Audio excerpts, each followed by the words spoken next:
6 tips to avoid a surprise bill during the life of your workers' comp policy. Hi, I'm Sarah from Kickstand, and in this video we're going to discuss different ways you can avoid getting a surprise bill during the life of your workers' comp policy. Workers' comp is an essential part of any business if you have employees. What makes it challenging is that the payment is required up front and the remaining balance due at audit. Getting blindsided is never fun. To make sure you don't get a surprise bill, let's make sure your policy is set up correctly.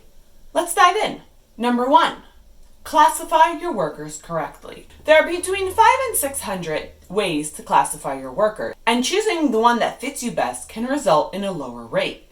Sometimes workers whose jobs are clerical, meaning they have desk jobs, are by mistake added to far more expensive job classifications. For example, the secretary in an auto shop. If they are by mistake classified as an auto worker, meaning they work in the back of the shop on cars, the premium paid on their payroll would be far more expensive than if they were classified correctly as a clerical worker who sits at a desk and at phones.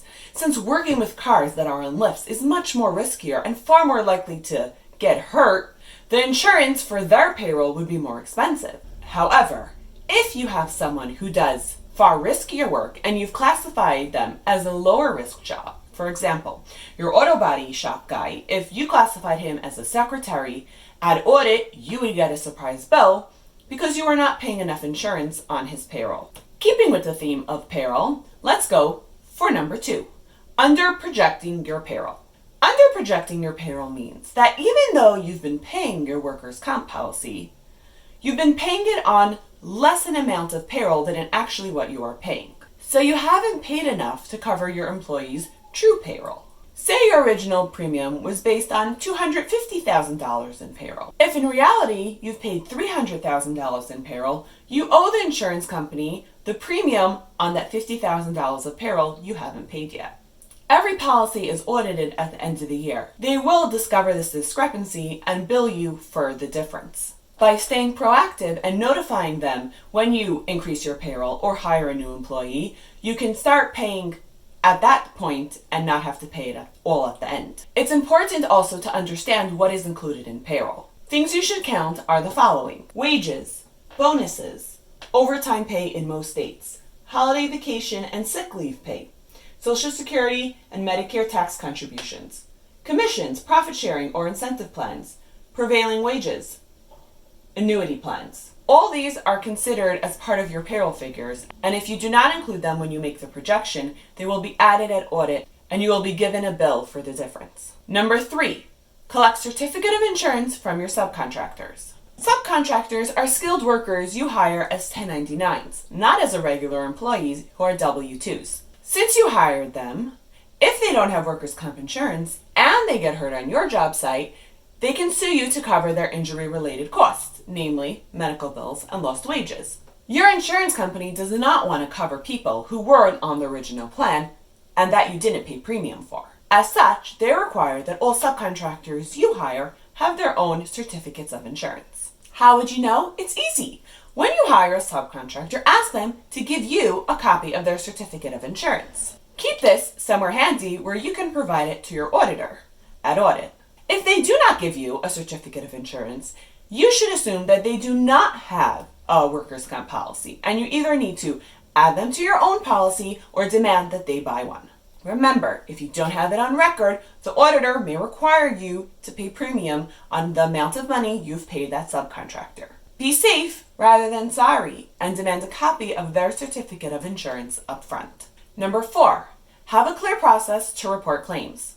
Not only should you have a clear process documented, you should make sure your employees know about it. If they don't know about it, they won't be able to follow it.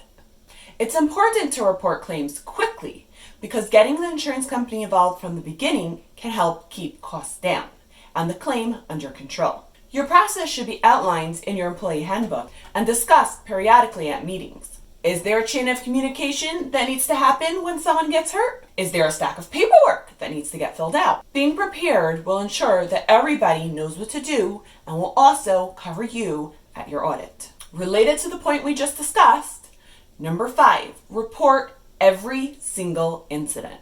Generally, an incident may seem very minor and not worthy of reporting to the insurance company, However, even a minor injury can snowball over time into a much bigger injury. A minor strain in someone's back can turn into a debilitating injury that keeps them home and unable to work.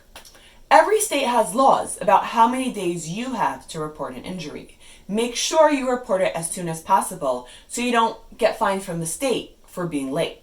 And last, number 6, prepare for your audit. It's no secret that workers' comp policies are audited. Keep this in mind at the beginning of your policy so you're prepared when it comes time for your audit. Know what is being audited. The type of audit you will receive and how often the frequency will occur varies by state and industry. Make sure your policies are up to date and in compliance with state regulations. Every state has a list of items that must be included in your policy. Make sure your policy includes yours. Your insurance agent will be able to help you on this. Keep your procedures updated and relevant according to state regulations. Also make sure that everyone who is supposed to be following these procedures has access to them, even subcontractors. Remember, audits are performed at the end of every policy and cancellation. Keep your records neat so you aren't left scrambling later. If you follow all these tips we've just mentioned, you are set for a great workers' comp audit and hopefully avoiding any surprise bills and fines. Another way you can cut costs is by making sure you get the best rate for your business. If you want to find out what workers' comp insurance would cost for your business, head to kickstandinsurance.com and in less than 10 minutes, you'll have an instant quote. Let us know if you have any questions about these tips in the comments below. Good luck! Remember to subscribe for more helpful tips and tricks.